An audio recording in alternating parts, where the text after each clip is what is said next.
एक वक्त था जब मेरी इंग्लैंड की रानी थी। वो 16वीं शताब्दी के दौरान महारानी बनी।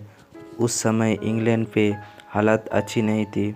देश दो धर्मों में बट गया था, कैथोलिक और प्रोटेस्टेंट।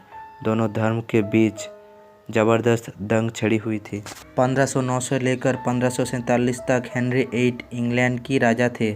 उनके दो बेटियां थीं, एलिजाबेथ और मैरी। पहले के ज़माने में राजाओं के एक से ज़्यादा वाइफ्स हुआ करती थी और किंग्स हेनरी की भी बहुत सारी वाइफ्स थी। मैरी उनकी पहली पत्नी की बेटी थी। मैरी को उनके पिताजी ने कभी स्वीकार नहीं किया था और उसके साथ दुर्व्यवहार किया जाता था। नौकरों की होने के बावजूद भी मैरी महल के सारी कामकाजों को करती थी। उसके पिताजी हेनरी इंग्लैंड के सबसे शक्तिशाली इंसान थे और वो मैरी के लाइफ को जैसे चाहे वैसे कर सकते थे। इसलिए मैरी ने कभी उल्टे जवाब ना देकर जैसे उनके पिताजी ने चाहा उसने वैसे ही किया। 1547 में किंग हेनरी की मौत हो गई। जब मैरी बड़ी हुई तो प्रजा को संभालने के जिम्मा मैरी पे आ गया और मैरी इंग्लैंड की रानी बन गई। 37 साल बाद जाके मैरी ने आज़ादी को पहली बार महसूस किया। रानी बनने के बाद अब वो जो चाहे वो कर सकती थी। पर बदकिस्मतों से उस समय इंग्लैंड की हालत कुछ अच्छी नहीं थी। पूरा इंग्लैंड एक धर्म की बदले दो धर्म में बट गया था। प्रोटेस्टेंट एंड कैथोलिक्स धर्म को लेके इंग्लैंड में लड़ाई हुई चल रही थी और मैरी चाहती थी कि पूरी इंग्लैंड में एक ही धर्म। पर इस बात को कई लोगों ने नकार दिया था। प्रोटेस्टेंट ही रहना चाहते थे और कैथोलिक ही रहना चाहते थे। जो लोग मैरी की इस बात को नकार रहे थे, मैरी ने उन्हें मौत की सज़ा दे दी। जो लोग एक धर्म को मानने से नकार रहे थे उन्हें जिंदा जला दिया जाता था। इसलिए मैरी को लोग नापसंद करने शुरू कर दिया और मैरी को लोग एक विलेन के रूप में देखने लगे। उसके बारे में ये भी कहा जाता है कि वो स्नान करते समय पानी से नहीं बल्कि खून से नहाया करती थी। मैरी को एक बच्चे की ज़रूरत थी क्योंकि अगला राजा या रानी उसके बच्चे को चुना जाना था। कुछ महीनों बाद मैरी को गर्भवती होने की खबर आई। तब मैरी भी बहुत खुश हुई।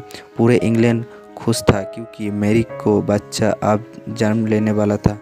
पर उसी समय एक बहुत अजीब सी चीज़ हुई। कोई बच्चा ही जन्म नहीं लिया। ये तो एक बहुत अजीब सी चीज़ थी।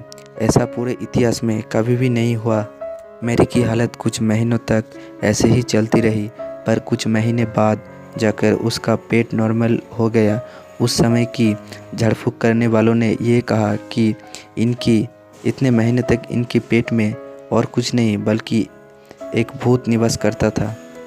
मैरी की इमेज लोगों के मन में और भी खराब हो गई।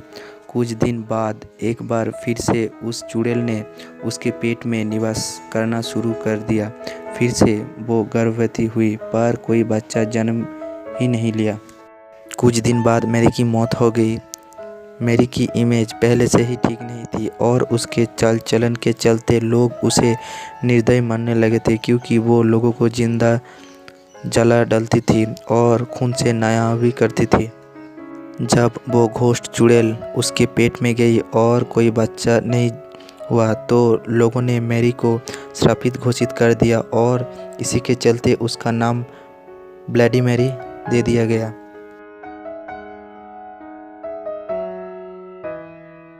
उसके मरने के बाद वो राजगद्दी उसकी बहन एलिजाबेथ को मिल गई।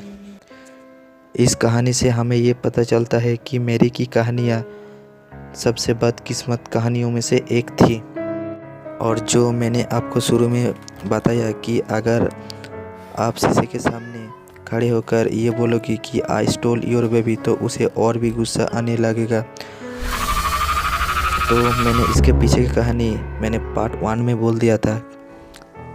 पार्ट 1 का वीडियो का लिंक मैं डिस्क्रिप्शन या आई बटन में दे दूँगा, जाकर देख लेना।